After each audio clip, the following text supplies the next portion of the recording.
Makabayang araw! Batang Pilipino, batang matalino, batang may respeto, handang matuto. Masaya ako na makita kang muli. Ako si Teacher Xiao, ang patuloy na gagabay sa iyong paglalakbay. So worry no more! Halina! Sasamahan kita upang pagyamanin ang iyong kaalaman. Para sa learning na laging wow! Dahil sa DepEd TV, learning is always fun. Ito ang Aral Pan! Sa ating nakaraang episode, tinalakay natin ang konsepto at kahulugan ng isang bansa. Napatunayan din natin na ang Pilipinas ay isang bansa. Nakapagbigay rin tayo ng iba pang mga halimbawa nito. Ngayong araw, pag-uusapan natin ang relatibong lokasyon ng Pilipinas batay sa mga nakapaligid dito, gamit ang pangunahin at pangalawang direksyon. Pero bago yan, siguraduhin na ihanda mo na ang self-learning module, ballpen, at papel.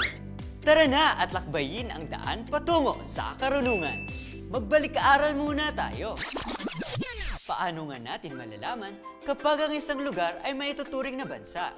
Kailangan mayroon itong tama! 4 na elemento. Ano-ano nga ang mga ito? Elemento ng bansa, tao, teritoryo, pamahalaan, at soberanya. At base sa mga elemento ng bansa, sabihin kung ano ang tinutukoy na elemento sa pangungusap. Isang samahan o organisasyong politikal na itinataguyod ng mga grupo ng tao na naglalayong magtatag ng kaayusan at mapanatili ang isang sibilisadong lipunan.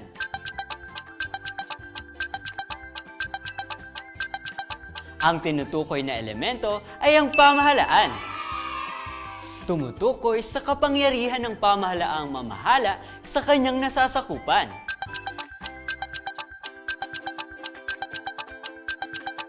Ang tinutukoy na elemento ay ang soberanya. Tumutukoy sa grupong naninirahan sa loob ng isang teritoryo na bumubuo sa populasyon ng bansa.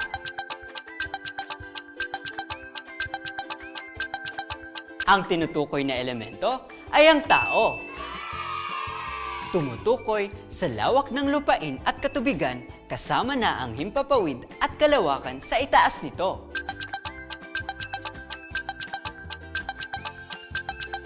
Ang tinutukoy na elemento ay ang teritoryo. Ang Pilipinas ay may sariling teritoryo na mahalaga sa pagtugon ng pamahalaan sa mga pangangailangan ng mga tao at pagpapanatili ng kalayaan ng bansa. Pamilyar ka ba sa bagay na ito? Magaling! Ito ay isang globo. Napakahalaga nito sa paghahanap ng lokasyon ng mga lugar sa buong mundo. Ano ang globo? Ang globo ay isang representasyon o modelo ng mundo na may imaginary lines na nakatutulong sa paghahanap ng lokasyon ng isang lugar. At upang malaman natin ang kinalalagyan o lokasyon ng ating bansa, kailangan muna nating pag-aralan ang mga pangunahing direksyon at pangalawang direksyon. 4 ang pangunahing direksyon: hilaga, timog, silangan, at kanluran. Sa mapa, matatagpuan sa sumusunod na posisyon ang 4 na pangunahing direksyon. Ang mga direksyon sa pagitan ng mga pangunahing direksyon ay tinatawag na pangalawang direksyon. Ang mga pangalawang direksyon ay hilagang kanluran, hilagang silangan, timog kanluran, at timog silangan. Tandaan! Nauunang binabanggit o isinusulat ang pangunahing direksyon na hilaga o timog kapag nagbibigay ng pangalawang direksyon.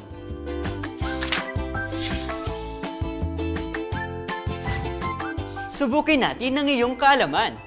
Tukuyin ang pangalan ng mga pangalawang direksyon. HK.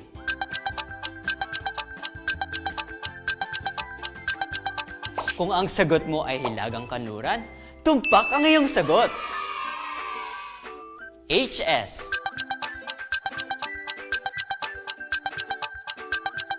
Kung ang sagot mo ay Hilagang Silangan, tumpak! TK.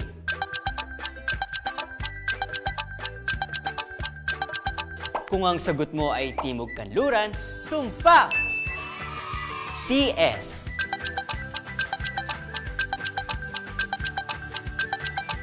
Kung ang sagot mo ay Timog Silangan, tumpak!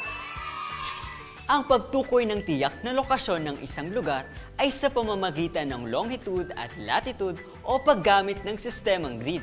Ang longitude ay mga pababang linya sa mapa o globo. Ito ang nagbibigay direksyon sa silangan at kanluran. Ang linyang ito ang gamit upang matukoy ang oras sa bawat bahagi ng mundo. Ang latitude ang mga pahalang na linya sa mapa o globo. Ang latitude ang nagbibigay lokasyong hilaga o timog ng Ecuador. Ito rin ang mga linyang ginagamit upang tukuyin ang klima sa isang bahagi ng mundo. Ang Pilipinas ang ikalawang pinakamalaking kapuluang natatagpuan sa rehiyon ng Timog Silangang Asya na nasa gawing itaas ng Ecuador. Ang Asya ang pinakamalaking kontinente sa buong daigdig.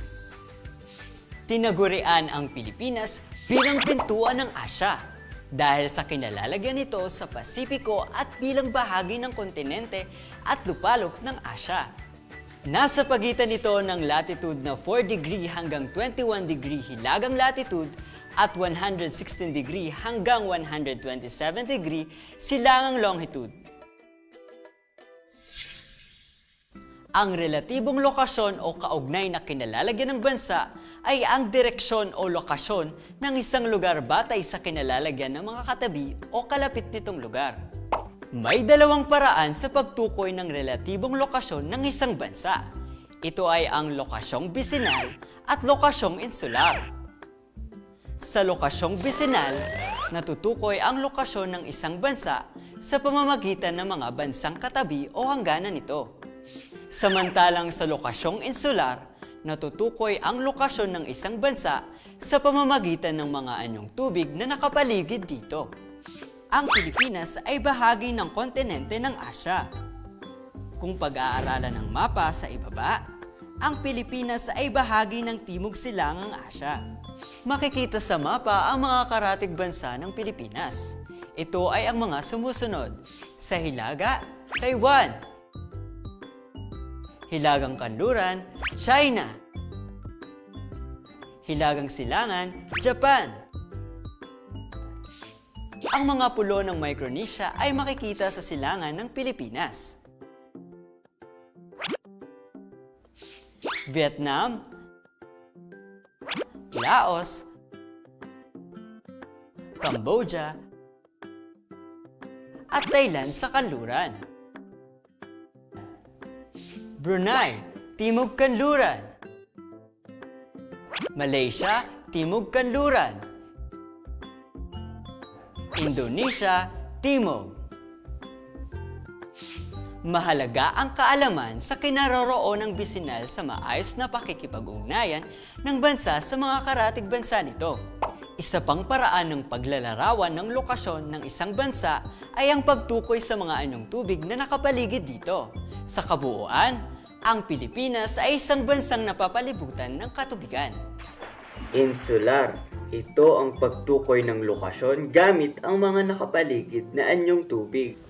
Ang mga anyong tubig na nakapaligid sa Pilipinas ay sa gawing silangan nito, ang karagatang Pasipiko. Ang dagat ng Pilipinas sa Hilagang Silangan.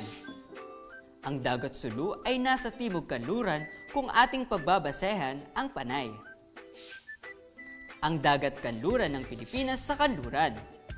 Ang Bashi Channel sa Hilaga at ang dagat Celebes sa Timog. Kung pangunahing direksyon ang pagbabatayan, ang Pilipinas ay napapaligiran ng mga sumusunod.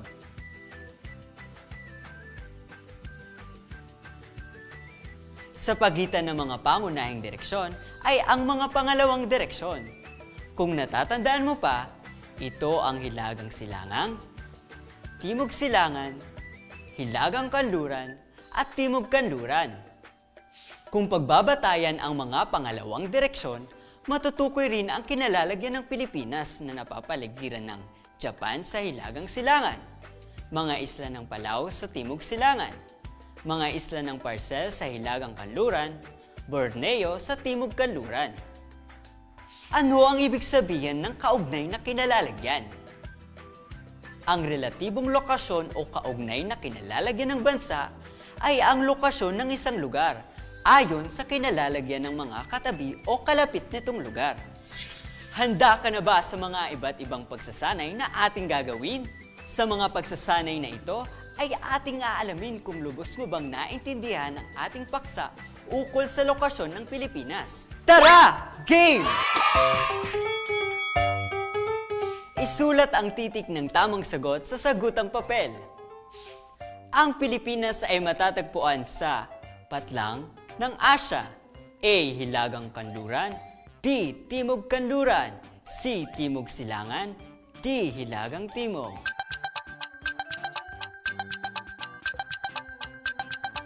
Kung ang sagot mo ay titik C, tumpak!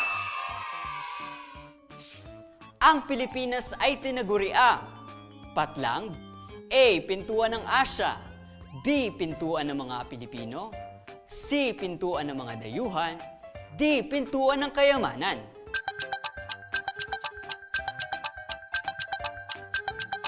Kung ang sagot mo ay titik A, tumpak! Kung pagbabatayan ang pangunahing direksyon, ano-ano ang mga anyong lupa na nakapaligid sa Pilipinas? A. China, Taiwan, Vietnam. B. Amerika, Thailand, Singapore. C. Taiwan, Indonesia, Vietnam. D. Hong Kong, Thailand, Vietnam.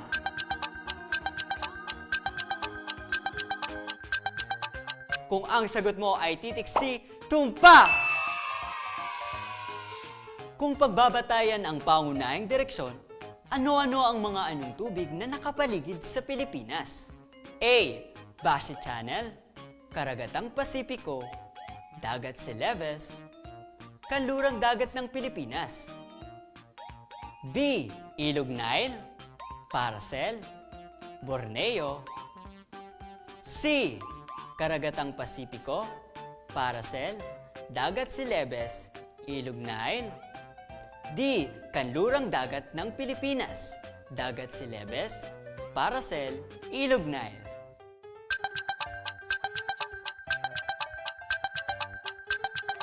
Kung ang sagot mo ay titik A, tumpak!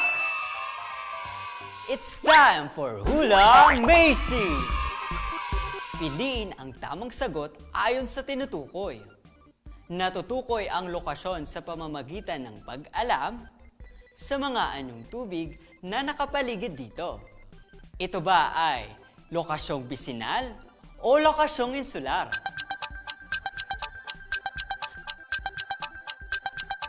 Ang tamang sagot, lokasyong insular.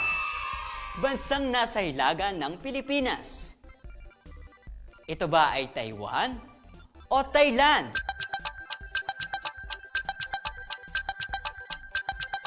Ang tamang sagot, Taiwan.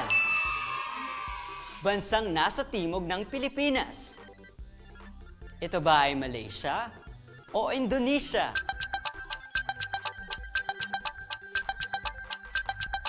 Ang tamang sagot, Indonesia. Bansang nasa kanluran ng Pilipinas. Ito ba ay Vietnam o Singapore?